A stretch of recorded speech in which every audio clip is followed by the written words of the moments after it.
Sharp Game here. I'm coming at you with another episode from ChooseYourRelationships.com. Offer of Love Can't Wait, which can be found on Amazon.com. And I got a question from a subscriber, and he wanted to know what are some of the biggest problems couples have, happy couples have, when they break up. Why do some couples have a good start and all of a sudden when they get married or move in together, everything just goes downhill from there?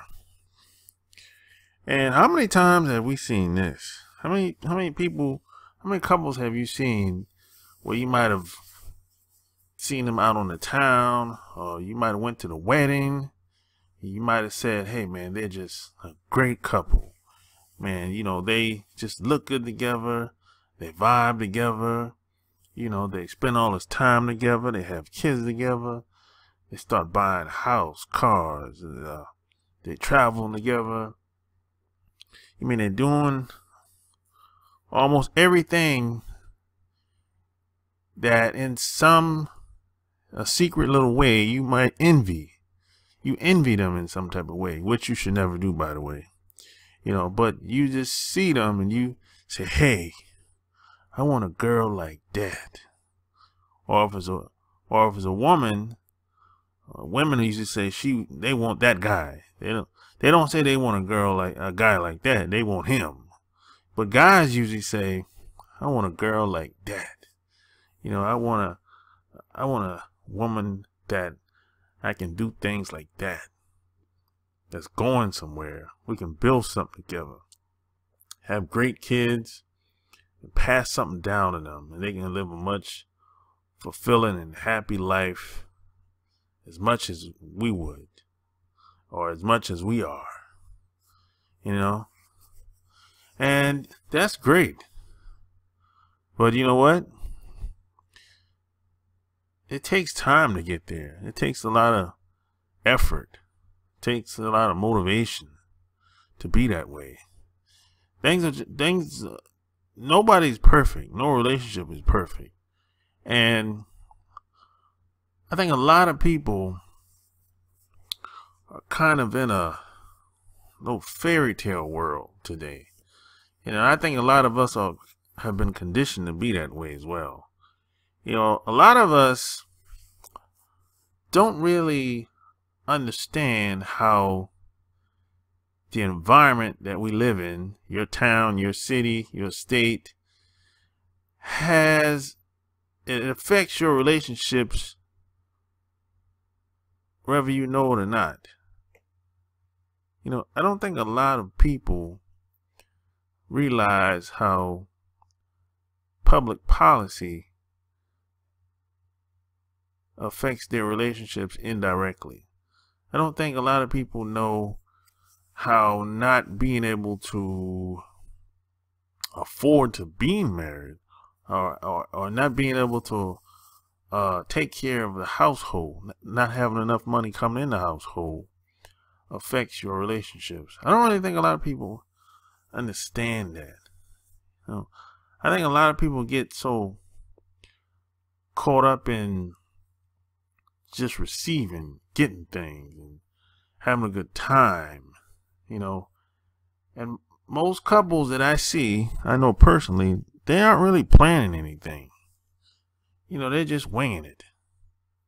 And see, relationships really have three stages. It's usually the pleasure stage. That's where most people are. You know, they're having fun, having sex. You know, they might go somewhere once in a while on the weekends. Might get lucky and go on a vacation every few years. And they have kids.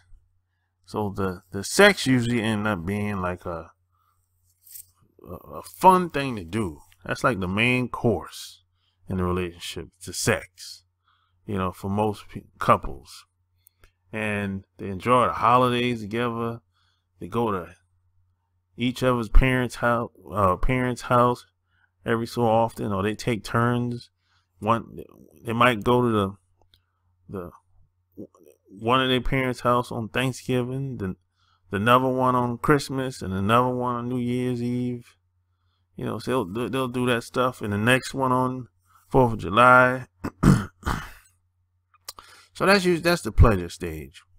The next stage is the problem stage, and this is where most couples get stuck at, because most people can't get past the problems. That's why they break up. Because if you fail the plan, you plan to fail.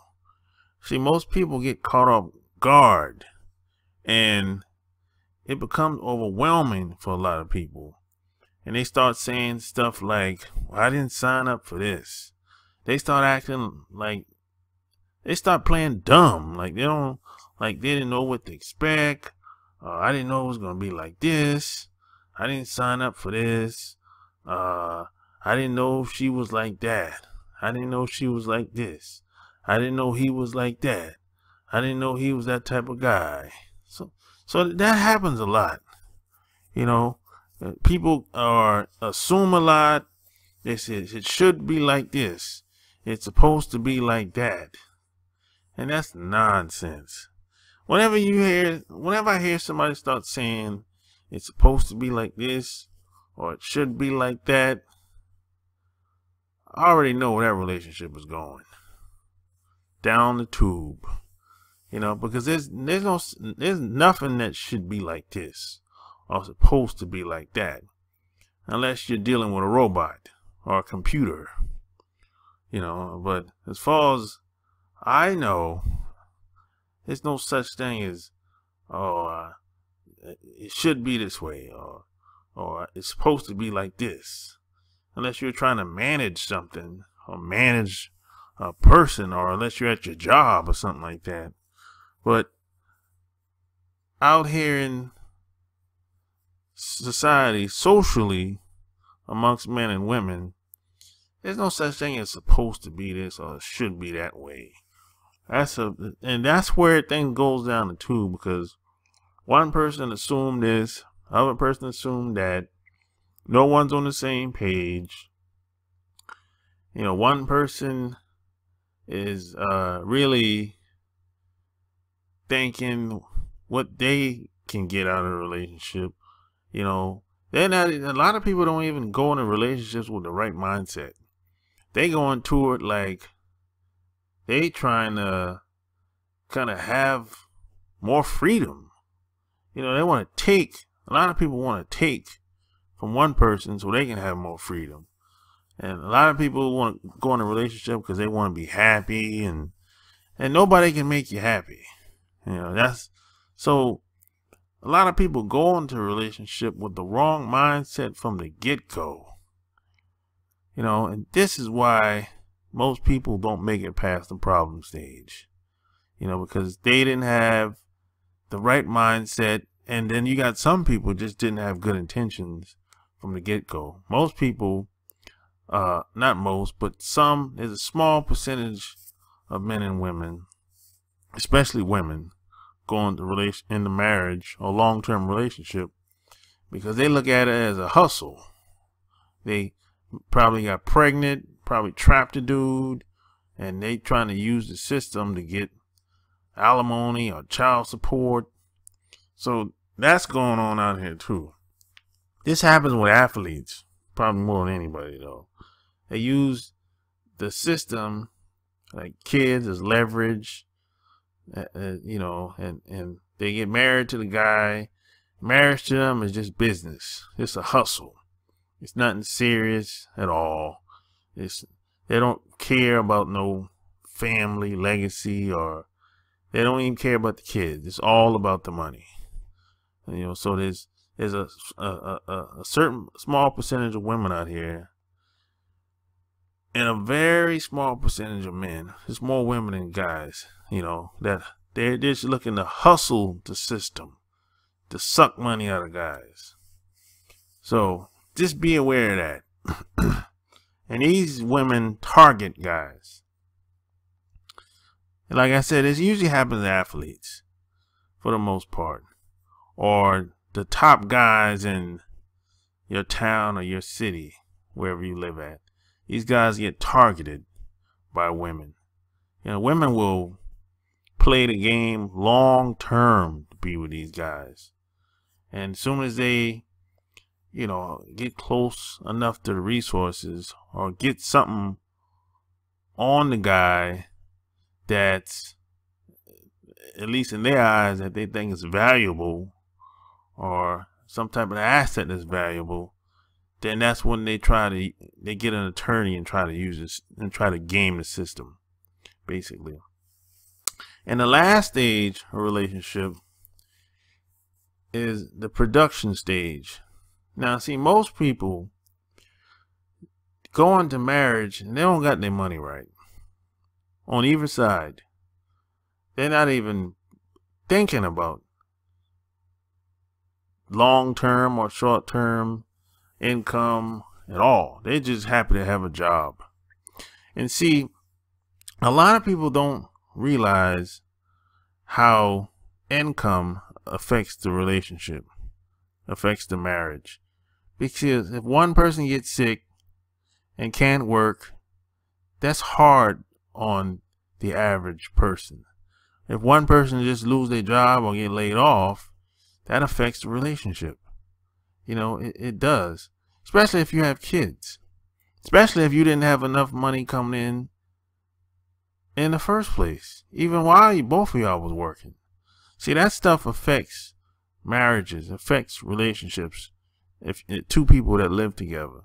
A lot of people don't really realize this. They don't really think about this and plan in advance when things happen. They just let things, they just winging it. And when it happens, when things happen, it becomes overwhelming to them. And a lot of people just want to bail out. But it's not that easy. Because a lot of times, a lot of women by this time, they got kids. Kids are in the mix. So a lot of women aren't just going to bail out so quick, especially if they had 2 or more kids. Because if they bail out, what they're going to do?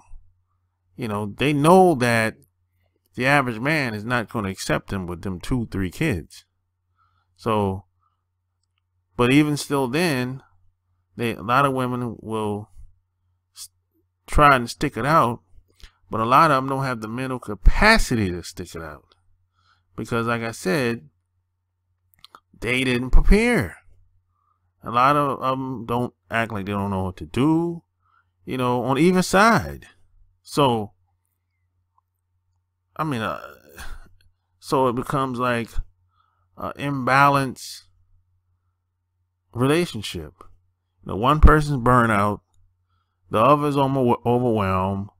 So that's when the arguments and the bickering and going back and forth start. And then, see, that's a toxic relationship for everybody, including the kids.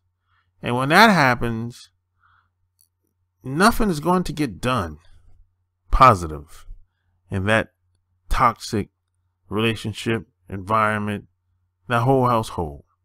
I don't care who you are. You can be the strongest minded person in the world.